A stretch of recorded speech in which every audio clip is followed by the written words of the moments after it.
Hello, everyone. Welcome to CFL Talk. I'm Candid Stanisci, and this is the Spanglish World Network on Zingo TV, channel 250. Please remember to download the Zingo TV app at the respective app stores for iOS and Android devices. While you download, make sure you rate and leave a comment. Both apps are absolutely free. Zingo TV is available on Google Chromecast, Amazon Fire, Fire TV sticks, Roku sticks, and also on all smart TVs 2016 forward. Now joining me on CFL Talk is David Morassutti. David, how you going, sir?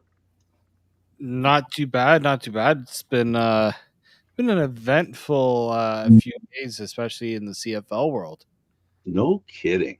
We came into this program saying, okay, the big story is, and it's been that kind of week where there's a lot to talk about. And I guess if we start with how it should have been, we should be talking about the game between BC and of course Winnipeg, right? As the marquee game, right? And then other things happened in other games that kind of took away the marquee status.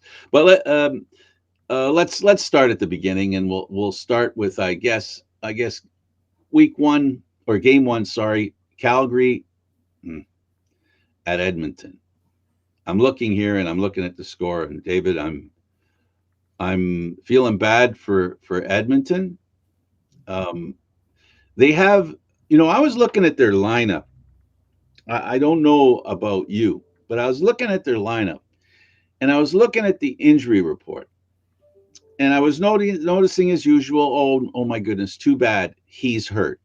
But there are a lot of players on the injury report that for some reason in my mind, I think they could help the team. And he doesn't, and Chris Jones isn't dressing them. hmm No, not really. It's a tough situation really to be in. Not an ideal one, especially for Chris Jones. This has been for Edmonton. They, he inherited a quarterback. Yeah. He renegotiated with the quarterback, and that renegotiation, I guess, um, was the beginning of Arbuckle's understanding and everybody around him on the team, in the fan base, people outside Edmonton. We all got, at least I did anyway, and I felt a lot of other people could feel that Jones didn't want Arbuckle as his starting quarterback. He did everything he could to not say he was his starting quarterback.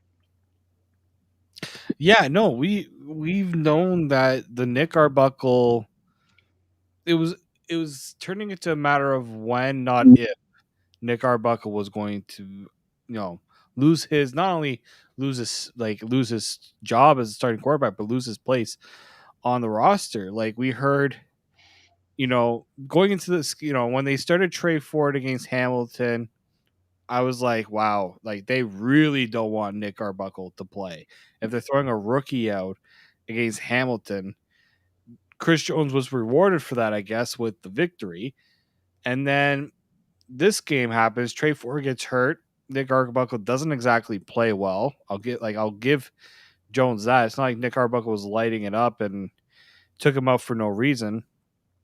And then now we're hearing Taylor Cornelius is making his return to the starting job in Edmonton. Like just a weird situation there. And I mean, if you're in Edmonton, I do feel for the Elks fans because there was some hype about Chris Jones coming in, but you don't have a quarterback in this league. I mean, there's more of the issues than just the quarterback. But you don't have a quarterback in this league, you're gonna really struggle against the really good teams. This is Chris Jones's team. And what we're seeing played in real time Yeah. is Chris Jones is going to decide who's going to play, how they're going to play, and more importantly, if they're going to play. And like I said, I looked at the lineup. I saw some names there that I wonder, why can't they help? Why aren't they on the field? Why aren't they getting a chance to play? I'm not talking about Duron Carter because he's hurt. He has a bit of a nagging injury, so he's not out. He couldn't play even if Jones wanted to put him out there. So there's other players. So for me, I don't know if what Chris Jones is trying to do is he's essentially committing to a set of players, committing to a plan that he has in his mind, one that I think is becoming clear as far as what that plan is. What isn't clear is whether everybody in Edmonton, whether it be the fans, the organization, the media, whether they think this plan's going to work. What we do know is if you go by results, and mostly everybody is results based, right? If you're the media and you're judging the Edmonton Elks and you're the local media, 49-6 is a team in trouble, a team that isn't very good. And there's no other way to slice that. No, there really isn't, and that's something I think teams tend to overestimate, in my opinion. I don't know if that's just teams try to reinvent the wheel a little bit here. I don't know, but it's never really it hasn't changed. I don't know where people thought there was a change in that, but I don't think there has been. This was a bad week for good games. Yeah, This was a bad week for good games. The best game of the week, there were only three. So, there yeah. wasn't the customary four games that we usually have in the Canadian Football League. And then when we have the short week situation, you might have five games. But in this case, there were three, not the normal four. And in two of the games, they were a bit of a rout. And the one game that was really good, of course, was the game that we're talking about, Saskatchewan and Ottawa. So, the league has to figure out how to create balance within the league. This game here, I'm not trying to get off this. I'm just trying to put in context that not all the games are like this, but too many of them are.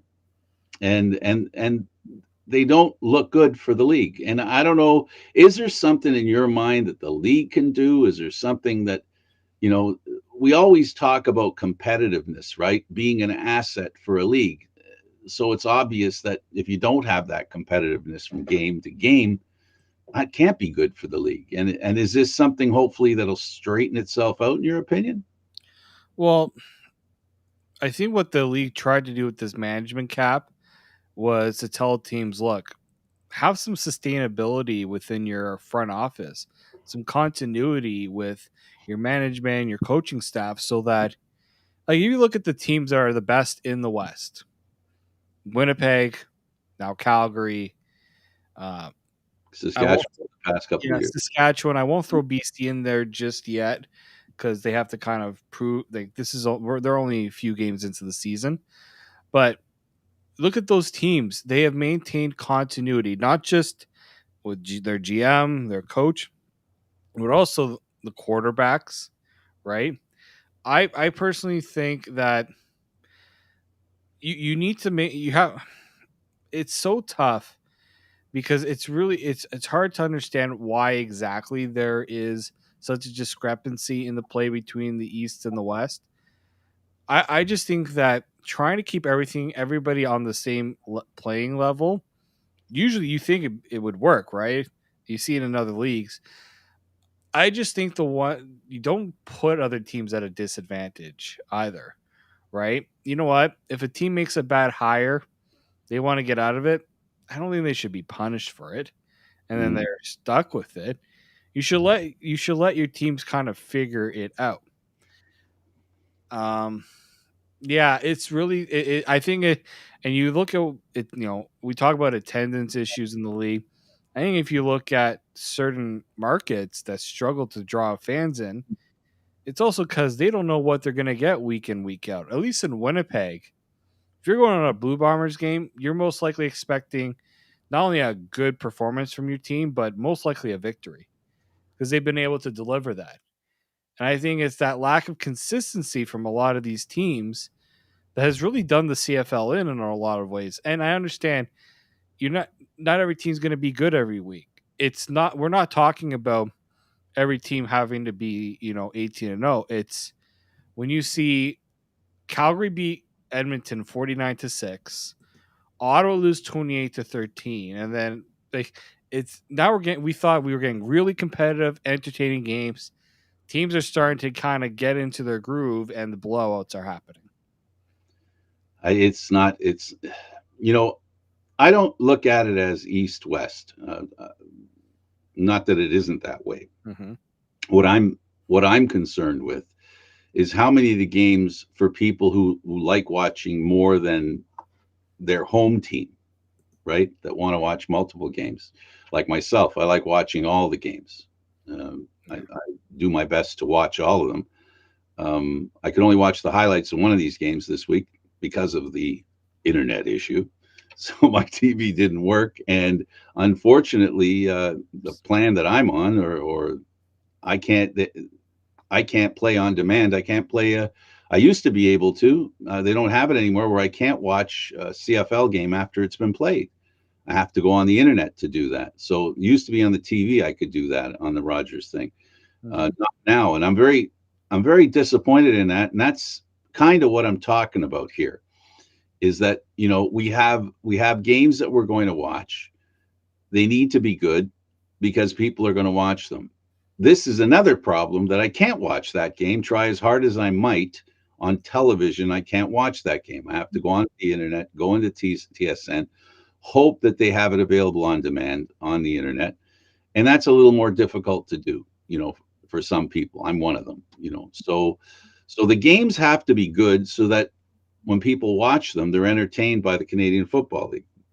The game between Calgary and Edmonton was not enjoyable. It was, if you really love the game of football, you had a chance to watch a young quarterback make a couple of really good plays, and you can see some hope for Edmonton in what a young quarterback they have can do, right? So it's important, I guess, to see the teams play well. So these kinds of games, they stick, they stick, and they're not good. But Trey Ford was he had a couple of great plays, and I really liked what he did. Arbuckle wasn't terrible, but they don't want him there. And Jones didn't want him from the day he got there, and now he's gone to Ottawa, which is now an interesting move for him on the subject of Edmonton. They're sending him to where he went before he went to the Argos, before he had a chance to play for Ottawa. So we'll see if he's going to get a start this time as an Ottawa Red Black, because he didn't get a start last time. In fact, he didn't even. I don't even think they had training camp Nope. yet. He didn't even, because the pandemic wiped out the only season he could have played in Ottawa. Then when it came around to saying, "All right, you are we doing this for this year?" and Ottawa's just like, "But not at the number you say you want." And he's like, "What? No, okay." And so they released him, and it never happened. It's I kind of I kind of thought about this myself. So it's so weird how things go in the CFL, and it really just also shows how big of a buy. I think it shows how big of a bind Ottawa is with the Jeremiah Mazzoli injury, which I will get into. But it also shows Ottawa isn't just going to punt on the season because they lost their starting quarterback. Absolutely not.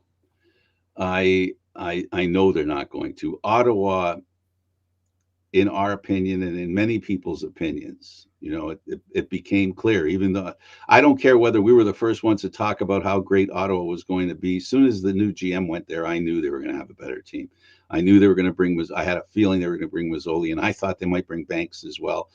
I know for a fact that Ottawa wants to win, and they got a new GM, and they've got a coach there in La Police who's serious.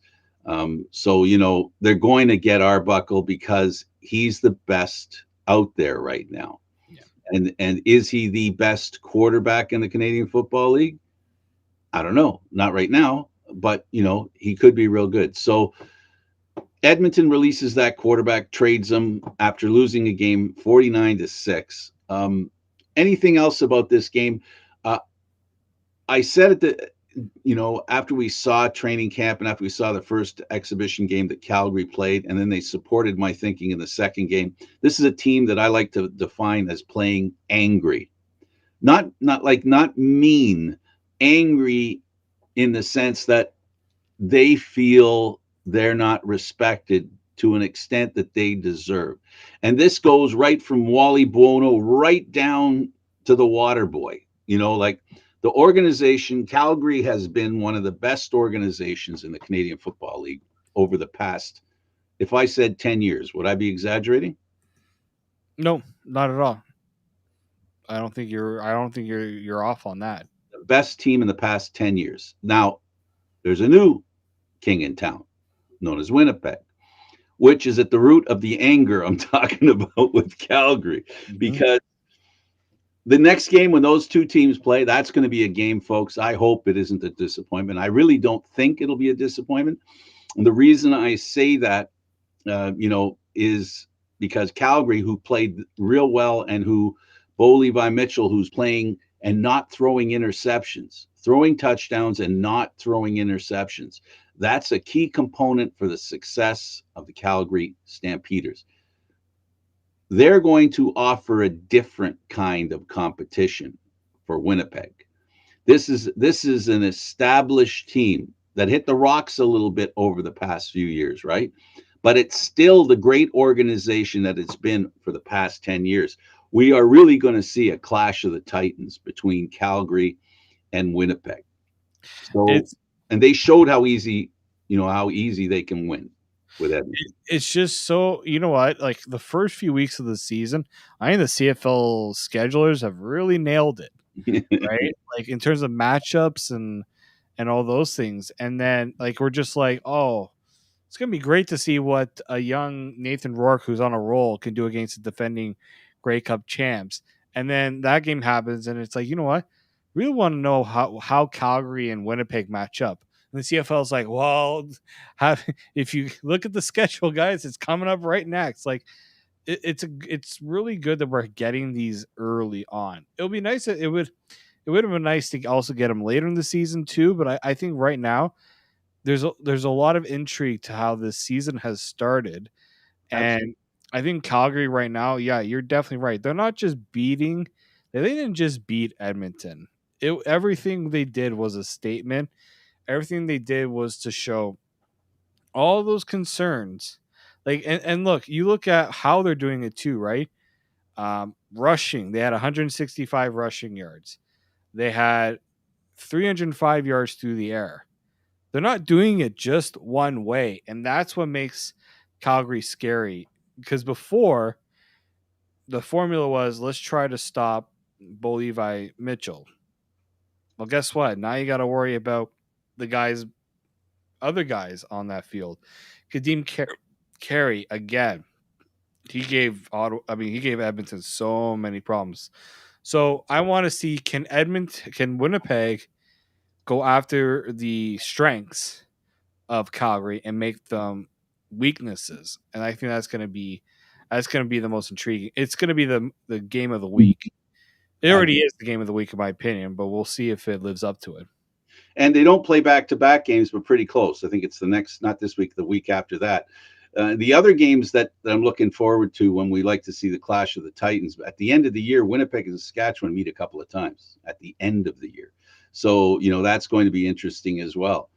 Hopefully by then the Eastern Division will figure things out. I really think their start on the road, and then with the teams, the three teams that started on the road in the East, and then Toronto had the bye. I don't think that was a really great way for them to start. I think they were kind of handicapped because of that. Starting on the road in a season is, I don't know. To me, it contributes to the fact that you don't play as well as the other team that you're going to visit. Hopefully, I'm right, and if I am, the bad start that the East had, they'll recover a little bit. But I've always joked about the fact when the East is playing this badly, the East has the West right where they want them, because we know that Ottawa won the Grey Cup against Calgary, having not won more than they've lost. The Argos were 9-9 and won the Grey Cup. So the East has the West right. They're putting them to sleep, and Westerners know. They know. You guys, you're out there. You know exactly what I'm talking about.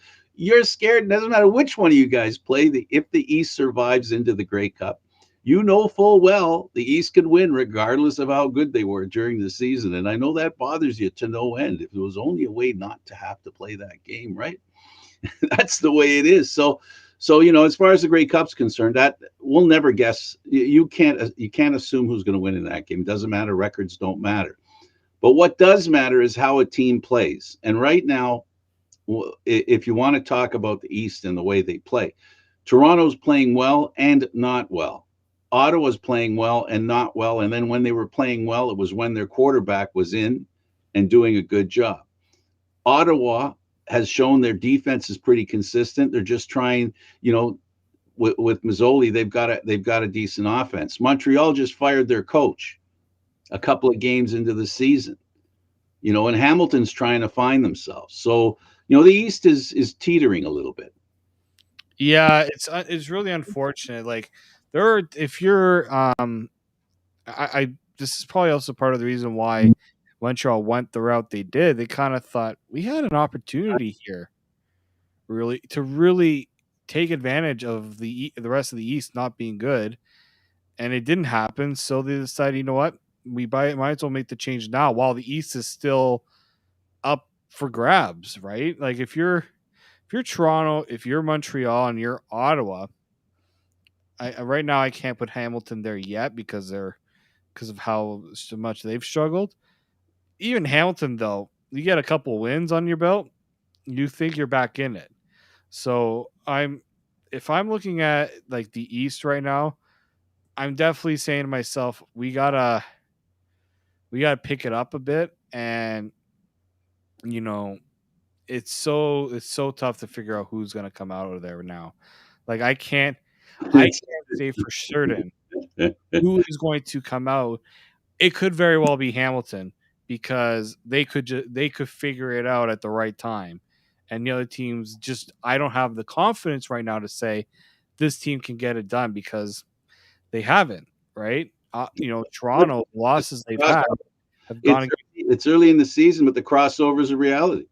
I am. That's probably the one thing I almost guarantee is I think there's a 90% chance we see the crossover because Calgary's been that good. Winnipeg's been that good. Saskatchewan's been that good. And who am I missing here? And BC, BC. BC.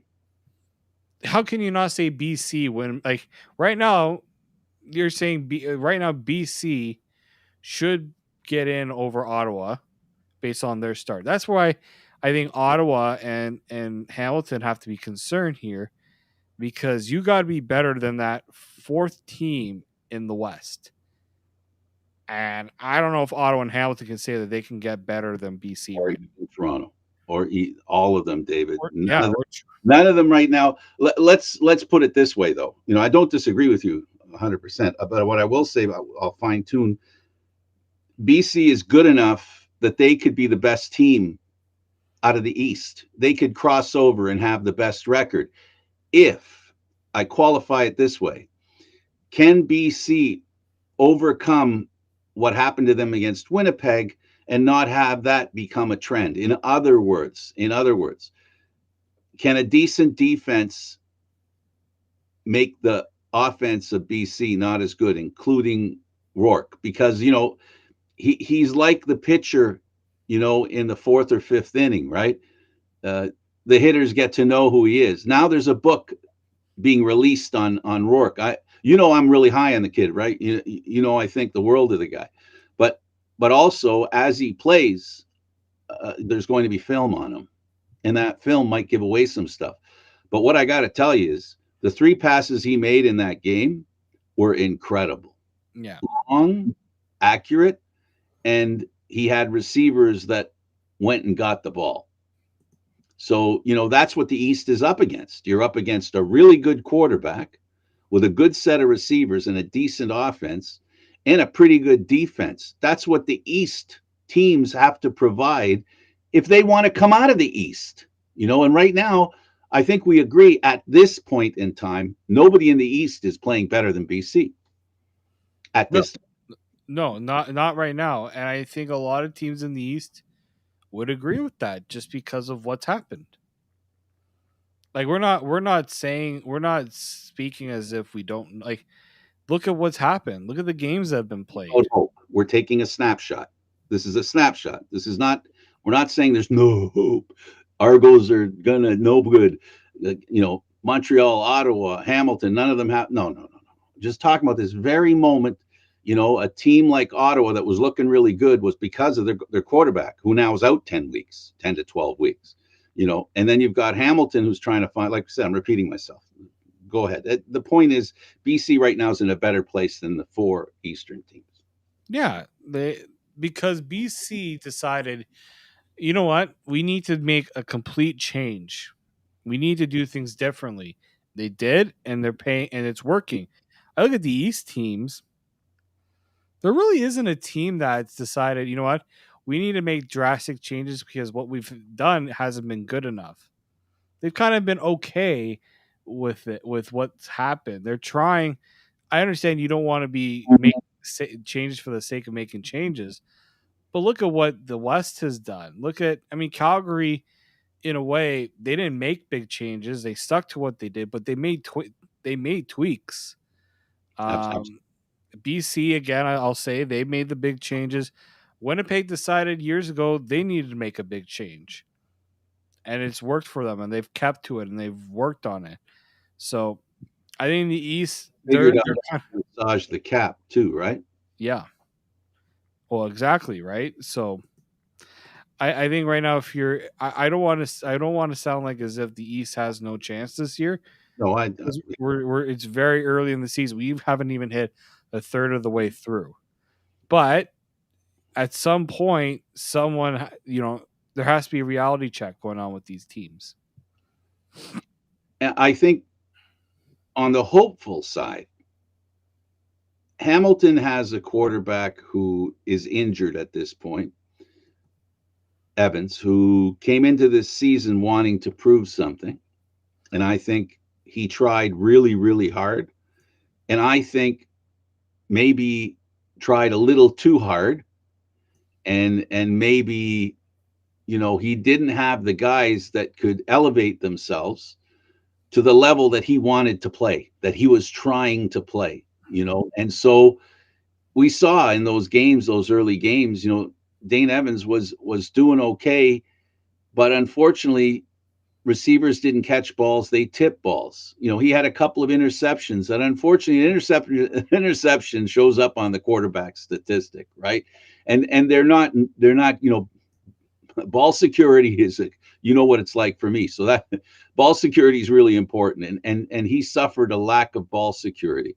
His inability to hang on to the ball, the inability of his receivers to hang on to the ball.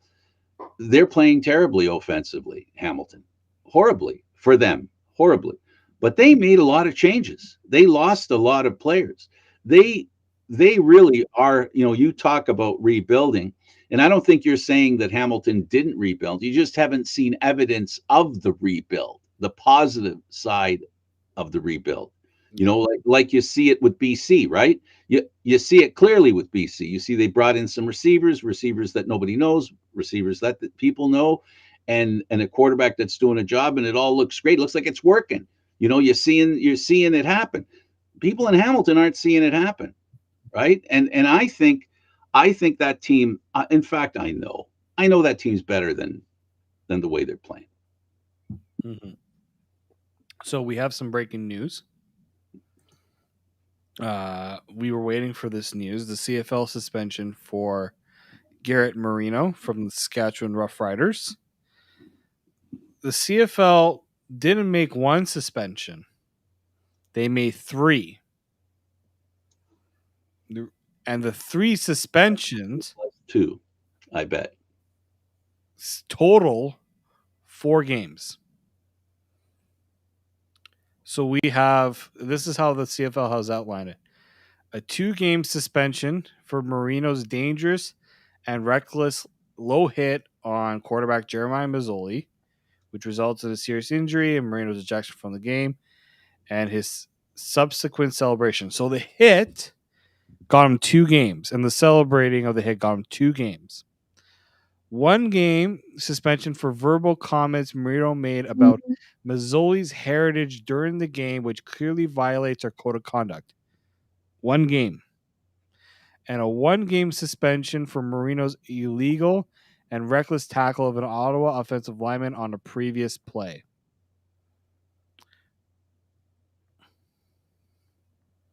Absolutely. Everybody everybody was calling for a season-long suspension. I'm one of them. This here, I don't know if this is just because of what the code of conduct has outlined. I'm sorry, but if somebody makes a verbal comment about somebody's heritage and it's been noted, they said that it's They only have one they game. have proof. They're confirming they know it. Yeah, one game. Are you kidding me? Oh man, this just right now.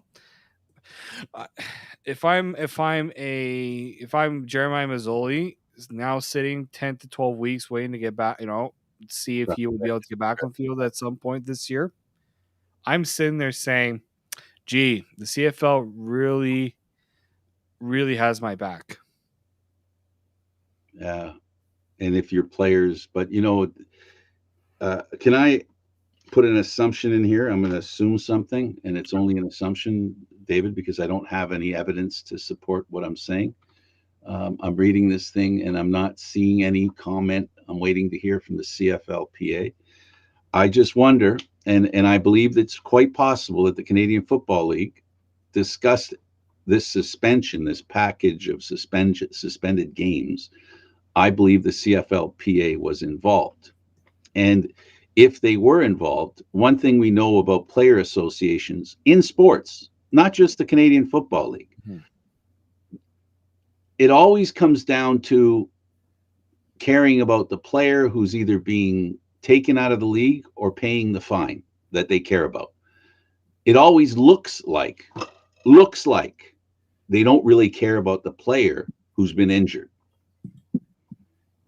Yeah, They could have been talked down. The CFL could have been talked down. The CFL probably couldn't have given any more. They should have anyway, and let the CFLPA fight it. do their thing, fight it. That's what they should have done. That's where I agree with you. And I think they should have done that. They should have called the CFLPA out on it.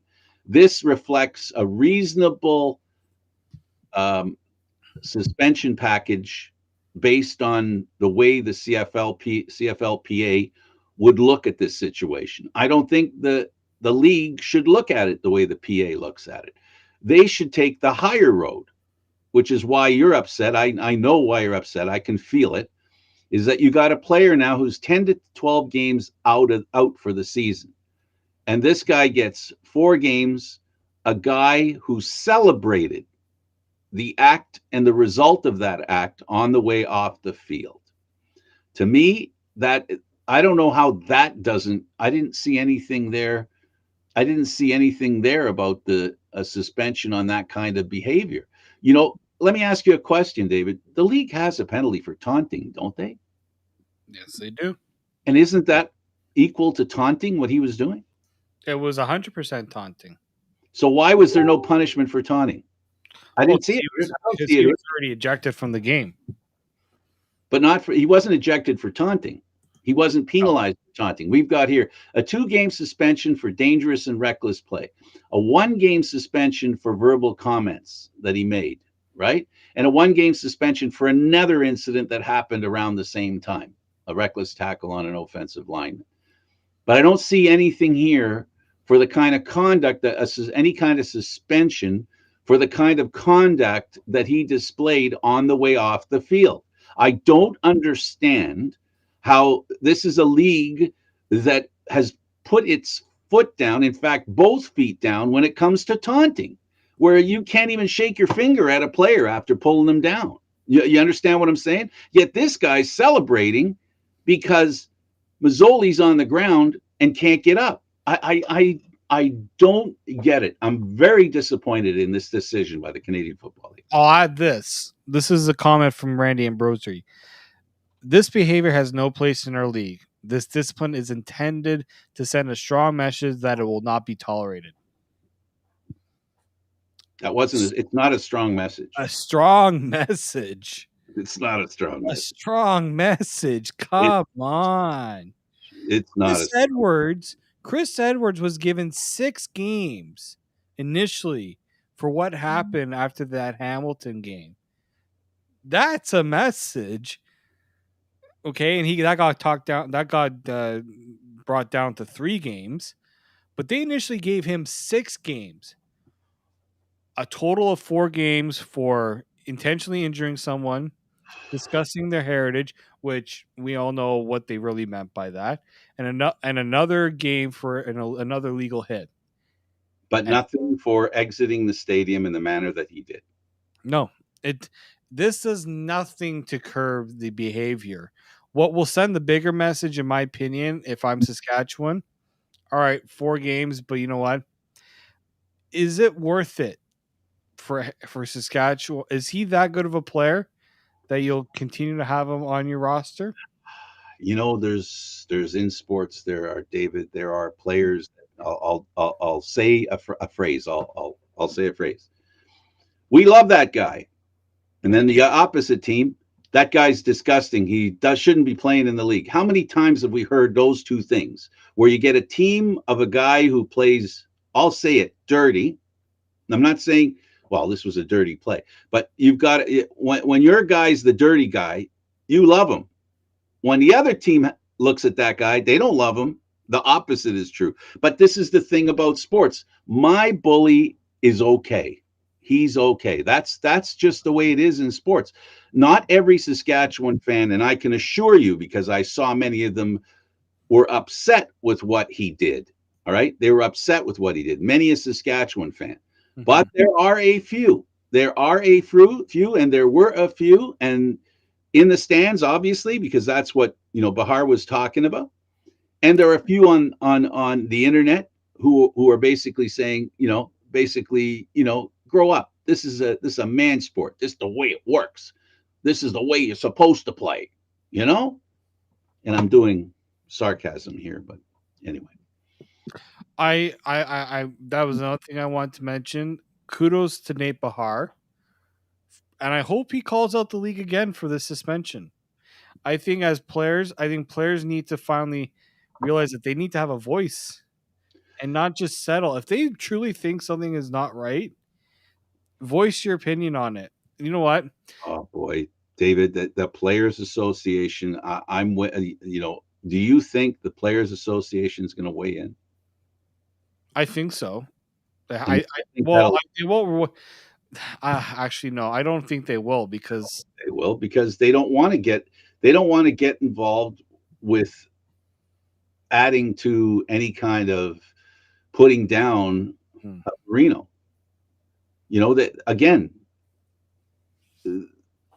PAs around sports do not only concern themselves with the money a player is going to lose, or the opportunity to work. They don't really talk about, or in my opinion, okay, it's just my opinion. I'm not saying, I'm not judging jury here, but it doesn't seem, when it comes between a player who commits a foul and the victim, they always seem to side. It seems that they side with the guy committing the foul. In sports, that's what PAs do. I got some hair, so obviously I resisted pulling my hair out. But trust me, I'm ready to pull my hair out right now, because Mazzoli's important to this league.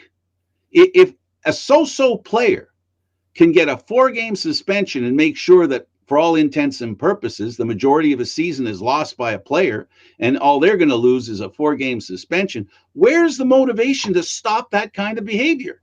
Because there's a reward here. The reward is that the other team lost a really good player. You took a player off the field for 10, 12 games. I'm infuriated. My heart bleeds for the Red Blacks, the organization, the fans, who must feel like the league doesn't care. And that's how they're going to feel, and you can't blame them. And I and it, how can you blame fans if they feel like the league just is satisfied with something like this? everything we've talked about till now, before that we discuss this, what have we been talking about? teams have one thing and one thing alone. If they don't have a history of greatness, a recent history of greatness, like Saskatchewan, Calgary, Winnipeg, all they've got is hope for the future. That Ottawa, in my mind, is the poster boy for what hope teams that have been downtrodden in the league. This is a team that had hope. And the biggest reason they had hope, David, was because of number 8.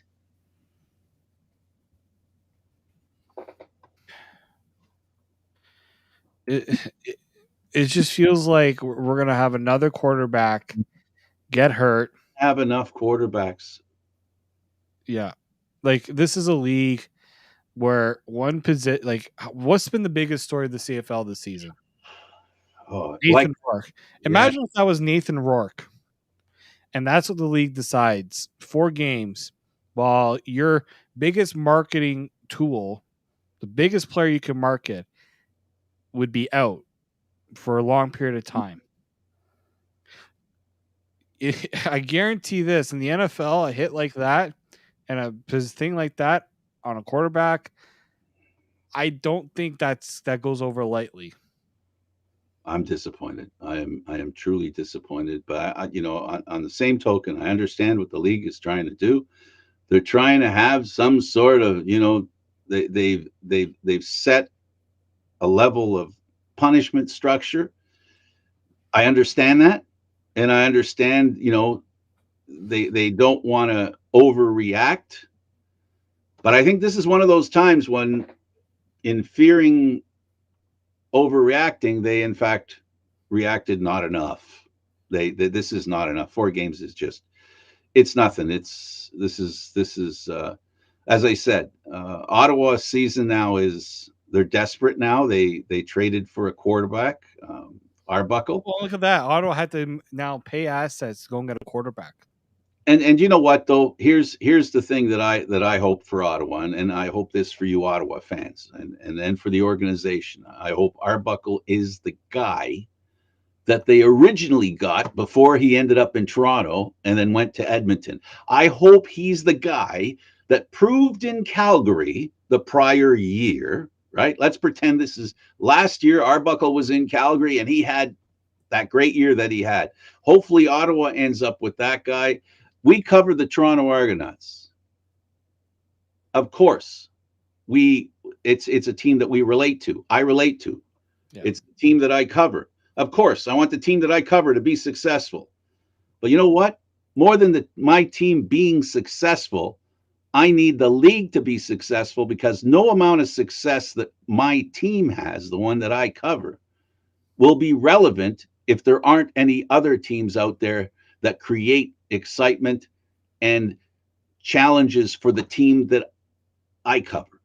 And now Ottawa's got to hope that they get a guy who, up until now, in recent memory, has not been the quarterback people thought he might have been. Now, maybe with La Police pulling the strings, maybe, maybe Arbuckle will be a pretty good quarterback. And let's face it, do you know anybody, any other quarterback in pro football that's going to be more motivated than Arbuckle after what he went through in Edmonton? Yeah. Is there anybody? I can't think of a quarterback who has more to prove right now than Nick Arbuckle. And has the ability to go with it, because I think he has the ability. I do too. I think, look, if you think that Nick Arbuckle was in the best situation in Edmonton and he should have counted his blessings, I'm sorry. That's not a position that I think he could have succeeded in, because No, he was never. he was never the Sometimes quarterback. sometimes you think, oh, it can light a fire under him, get him going. No, that's not what Chris Jones was trying to do. Chris Jones pretty much had the door open, was just looking for a reason to give him the boot. Yeah. Well, it sure looks that way. Absolutely. I mean, it's That's not like if like you they were that's best like buddies. if you you starting with a company, a new boss comes in, he's not too fond of you, so you feel like you're walking on eggshells around him. You feel like, you forgot to put the like you forgot to replace the coffee in the coffee maker, you're going to be gone. Yeah. Like just a little thing could set it all off. I think that's what happened with Nick Arbuckle. Yeah, his days were numbered. The writing was on the wall. No doubt about that. I mean, the writing was on the wall before the season started. The writing was on the wall before training camp. Yeah. And Jones was doing the Fajardo thing, right? But he was also talking about his quarterback. That wasn't lost on me. He might have been talking about Fajardo, but I think he was sending a message to his quarterback back then when that all started. I think that had a lot to do with with his quarterback. But anyway, look, hopefully Arbuckle can achieve the kind of success that we thought he could have after he left Calgary. And I want to make this clear. I'm a firm believer that the Canadian Football League doesn't need starters. The Canadian Football League needs stars. And one of them went down, and a player just lost 4 games for going. And in fact, really, he only went down for 2 games. He only got a 2-game suspension for what he did. The other stuff had nothing to do with the injury and what caused the injury. Yeah. You get that? Like, he got 2 games for the damage he did to that player in his career. And then he got 2 games for not being a very nice person and an iffy hit on an offensive lineman. Yeah. How do you equate those two things? Doesn't make sense. No matter how you turn it around, it just seems to, there should have been 3 or 4 games for that hit because it was intentional. And I guess they didn't find proof and or evidence to the fact that he went there to that game with the intention of doing something like that. That was Bahar's point. Yeah. Obviously, they didn't. I hope they didn't find any evidence of that, because if they found evidence of that and this is all he got, oh no, I'm sorry. I hear what Bahar said, and I'm thinking about Mazzoli being a father, having 2 children, trying to have a career. This is a guy who he ended up with an injury. He dropped back in the pocket and he got one of those injuries with nobody around him. We've seen some terrible ways quarterbacks' careers have either ended or been delayed a lot, right?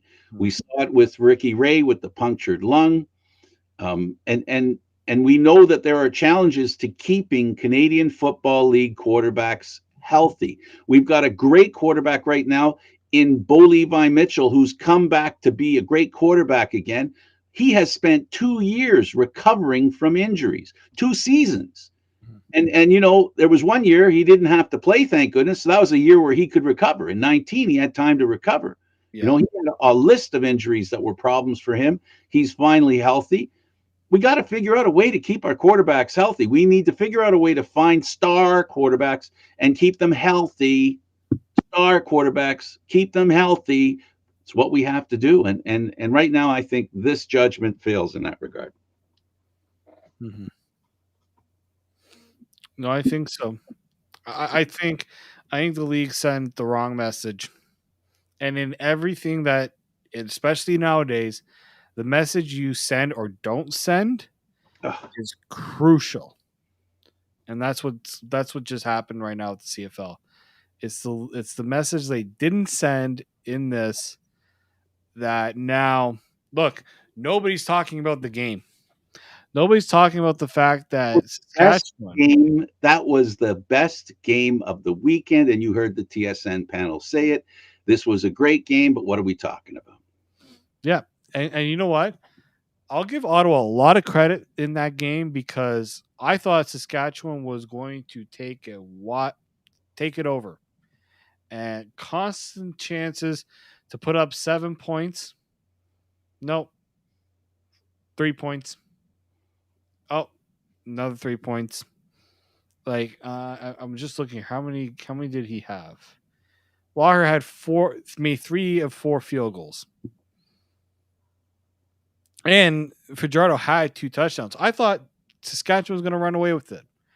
Then Ottawa's like, We're gonna every chance you kind of think you're gonna get 7, we're gonna make sure you get 3, and that kept Ottawa in the game. Like Saskatchewan did a great job of rushing the ball, Oh, they were controlling. great team, great team. It's Um, yeah, really good team. But the problem is, this is amazing. and I think Craig Dickinson said after the game, this win was tainted. The Yeah, head coaches usually say, you know what, we're gonna take the win no comment. because you have to. He said this win felt a bit tainted. Yeah, usually that kind of incident is followed by no comment. The league's going to deal with it, you know. But you're right. He came up with for me, an unexpected response. But I think that was to the level of why we're upset and why most people are upset and why Nate Bahar was upset. So great team, Saskatchewan, and their fans cannot be tainted by the behavior of this guy. Um, Even Nate Bahar's comment about basically talking about the fans, I think, is a little unfair. The fans sometimes, in situations, it's not about the injury; it's about the sack. It's not about you know the injury. It's about putting yourselves in a position to win. That's what the fans want to do. But what I do know, and I repeat this, and I want to make sure people hear this, a lot of Saskatchewan fans didn't like the play, and they felt their player should have been suspended. So I'm going to assume that the Saskatchewan fans are level-headed and they do care about the players on the field. And I can tell you, they've had some bad luck with quarterbacks.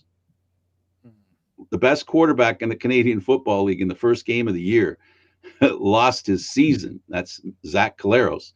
They went into Hamilton their first game. So They've been on the other end of it. Yeah. yeah, they understand what happens when a top quarterback gets hurt. They had a great quarterback that won a Grey Cup for them that got hurt and was never the same after his injuries and ended up retiring. So Saskatchewan fans understand as much as any team about how important a quarterback remaining upright matters.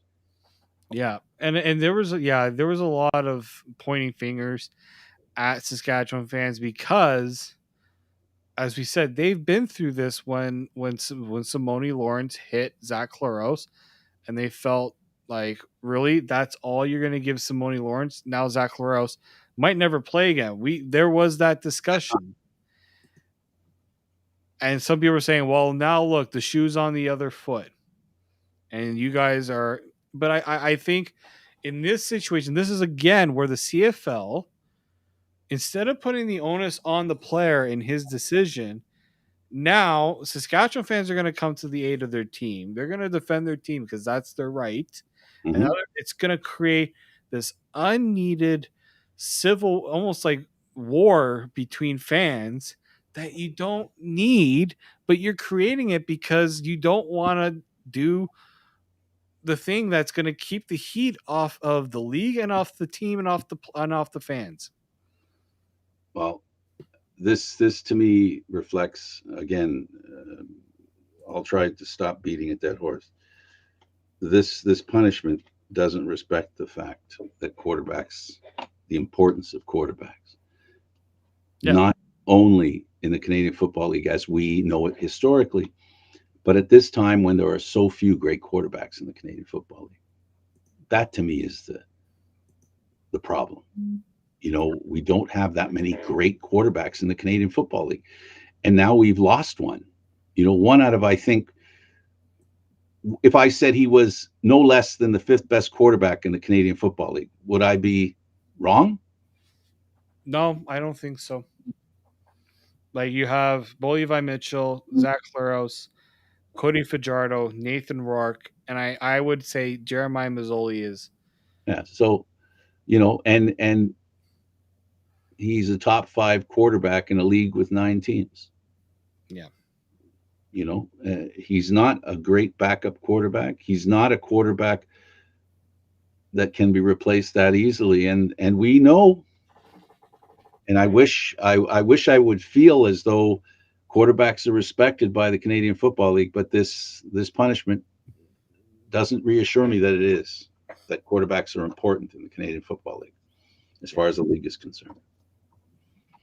So I, you know, again, I repeat, it's not about the 4 games because the 4 games is kind of fools you. Like I said, it's only a 2 game suspension. It's Yeah. a 2 game suspension for the act that's got us upset. That has the world upset. A 2 game suspension. You can't tell me that precedent needed to be raised a little. They didn't raise the bar even 1 game. Not even 1 game for this. This is one of the worst hits that we've seen in the Canadian Football League for a long time. A Yeah. long time. And I know what the old quarterback said. This used to happen all the time in the league. Well, it's not supposed to happen anymore. No. I think we'll end it on that note. Yeah, Jen, it's disappointment, and it is, the way it is. All right, David, thanks for doing this. It was a lot of fun, buddy. thank you. Okay, he's David Morassutti. I'm Candid Frank Stanisci. Thank you for watching CFL Talk Aaron live Mondays at 9 p.m. Eastern Time. This show can also be heard on the Spanglish World Radio Network. For CFL Talk news, entertainment, and other sports programming we offer here, please check out spanglishworld.ca. Spanglish World. Watch it, hear it, read it, download it, and live it. Thanks for watching, everybody.